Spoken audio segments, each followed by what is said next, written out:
নমস্কাৰ প্ৰিয় দৰ্শকবৃন্দ,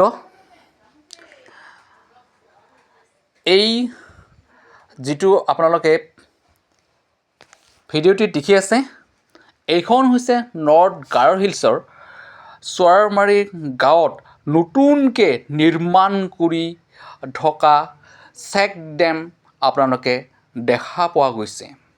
এই চেক ডেমখন যেতিয়া সম্পূৰ্ণৰূপে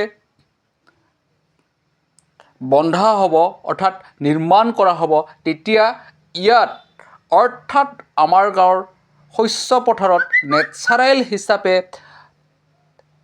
বনোৱা সাৰবোৰ প্ৰয়োগ কৰি ইয়াত শস্য উৎপাদন অৰ্থাৎ শস্য লগতে বিভিন্ন ধৰণৰ শাক পাচলিৰ খেতি কৰা হ'ব।